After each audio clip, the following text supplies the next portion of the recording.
Hello. In this video I'm going to be reading some Irish poetry and folktales. I'll put a time in the description when the folktales start, just in case anyone wants to skip over the poetry. I know not everyone likes to listen to it. I'm also sorry if there's some difference in my voice, maybe how loud or quiet it is among the different poems. I wanted to record this video straight through, but I kept getting interrupted, so I kind of had to record it at different times and just edit it all together, so hopefully it doesn't sound too different, but I don't know how successful I was making my voice consistent. The Fairies by William Allingham. Up the airy mountain, down the rushing glen, we daren't go a-hunting for fear of little men. Wee folk, good folk, trooping all together, green jacket, red cap, and grey cock's feather. Down along the rocky shore some make their home. They live on crispy pancakes of yellow tide foam. Some in the reeds of the black mountain lake, with frogs for their watchdogs all night awake. High on the hilltop the old king sits. He is now so old and grey, he's nigh lost his wits. With a bridge of white mist Columkill he crosses, on his stately journeys from Sliveleague to Bosses, or going up with music on cold starry nights to sup with the queen of the gay northern lights. They stole little Bridget for 7 years long. When she came down again, her friends were all gone. They took her lightly back between the night and morrow. They thought that she was fast asleep, but she was dead with sorrow. They have kept her ever since, deep within the lakes, on a bed of flagon leaves, watching till she wakes. By the craggy hillside, through the mosses bare, they have planted thorn trees for pleasure here and there. Is any man so daring to dig up one in spite, he shall find the thornies set in his bed at night. Up the airy mountain, down the rushy glen, we daren't go a-hunting for fear of little men. Wee folk, good folk, trooping all together, green jacket, red cap, and grey cock's feather. A Dream by William Allingham. I heard the dogs howl in the moonlit night. I went to the window to see the sight. All the dead that ever I knew, going one by one and two by two. On they passed, and on they passed, townsfellows all from first to last, born in the moonlight of the lane, quenched in the heavy shadow again. Schoolmates marching as when we played at soldiers once, but now more staid. Those were the strangest sight to me, who were drowned, I knew, in the awful sea. Straight and handsome folk, bent and weak, too, some that I loved and guessed to speak to. Some but a day in their churchyard bed, some that I had not known were dead. A long, long crowd, where each seemed lonely.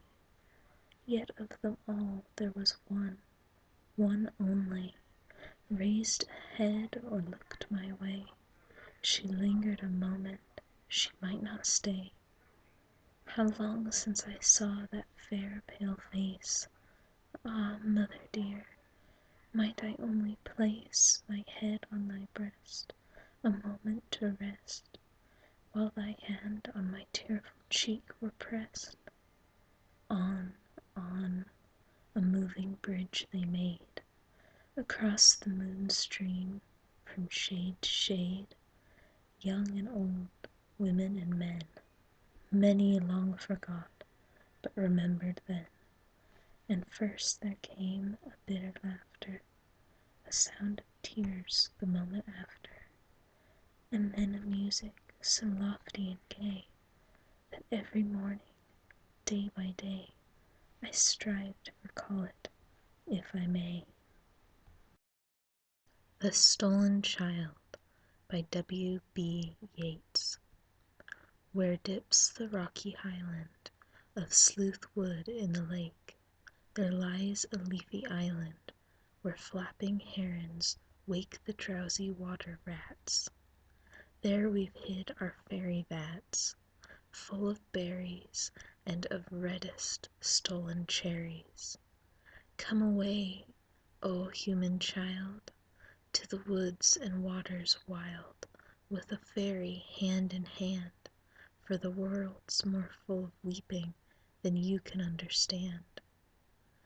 Where the wave of moonlight glosses the dim gray sands with light, far off by farthest Rosses we foot it all the night, weaving olden dances, mingling hands and mingling glances, till the moon has taken flight. To and fro we leap, and chase the frothy bubbles, while the world is full of troubles, and is anxious in its sleep. Come away, O human child, to the woods and waters wild, with a fairy hand in hand, for the world's more full of weeping than you can understand.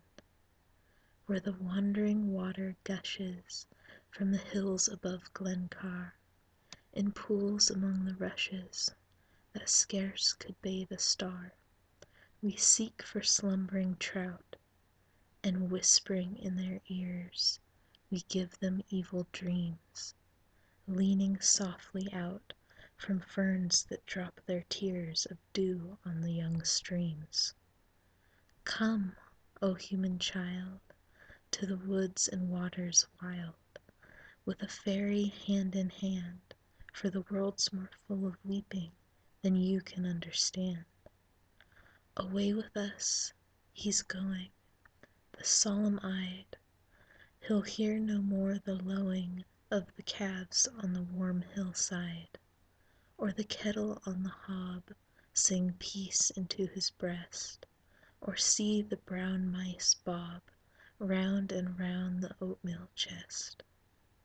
For he comes, the human child, to the woods and waters wild, with a fairy hand in hand, for the world's more full of weeping than he can understand.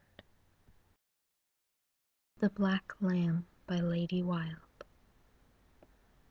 It is a custom amongst the people, when throwing away water at night, to cry out in a loud voice, "Take care of the water," or literally from the Irish, "Away with yourself from the water." For they say that the spirits of the dead last buried are then wandering about, and it would be dangerous if the water fell on them. One dark night a woman suddenly threw out a pail of boiling water, without thinking of the warning words. Instantly a cry was heard, as if a person in pain, but no one was seen. However, the next night a black lamb entered the house, having the back all fresh scalded, and it lay down moaning by the hearth and died. Then they all knew that this was the spirit that had been scalded by the woman, and they carried the dead lamb out reverently, and buried it deep in the earth. Yet every night at the same hour it walked again into the house, and lay down, moaned, and died. After this happened many times, the priest was sent for, and finally, by the strength of his exorcism, the spirit of the dead was laid to rest. The black lamb appeared no more. Neither was the body of the dead lamb found in the grave when they searched for it, though it had been laid by their own hands deep in the earth and covered with clay. The Demon Cat by Lady Wilde. There was a woman in Connemara, the wife of a fisherman, As he had always had good luck, she had plenty of fish at all times, stored away in the house ready for market. But to her great annoyance, she found that a great cat used to come in at night and devour all the best and finest fish. So she kept a big stick by her and determined to watch. One day, as she and a woman were spinning together, the house suddenly became quite dark, and the door was burst open as if by the blast of the tempest, when in walked a huge black cat, who went straight up to the fire, then turned round and growled at them. "Why, surely this is the devil," said a young girl, who was by sorting fish. "I'll teach you how to call me names," said the cat, and jumping at her, he scratched her arm till the blood came. "There now," he said, "you will be more civil another time when a gentleman comes to see you." And with that he walked over to the door and shut it close, to prevent any of them going out, for the poor young girl, while crying loudly from fright and pain, had made a desperate rush to get away. Just then a man was going by, and hearing the cries, he pushed open the door and tried to get in, but the cat stood on the threshold and would let no one pass. On this the man attacked him with his stick and gave him a sound blow. The cat, however, was more than a match in the fight, for it flew at him and tore his face and hands so badly that the man at last took to his heels and ran away as fast as he could. "Now it's time for my dinner," said the cat, going up to examine the fish that was laid out on the tables. "I hope the fish is good today. Now don't disturb me, nor make a fuss. I can help myself." With that he jumped up and began to devour all the best fish, while he growled at the women. "Away, out of this, you wicked beast," she cried, giving it a blow with the tongs that would have broken its back, only it was a devil. "Out of this, no fish you have today." But the cat only grinned at her, and went on tearing and spoiling and devouring the fish, evidently not a bit worse for the blow. On this both the women attacked it with sticks, and struck hard blows enough to kill it, on which the cat glared at them, and spit fire. Then, making a leap, it tore their heads and arms till the blood came, and the frightened women rushed shrieking from the house. But presently the mistress returned, carrying with her a bottle of holy water, and, looking in, she saw the cat still devouring the fish and not minding, so she crept over quietly and threw holy water on it without a word.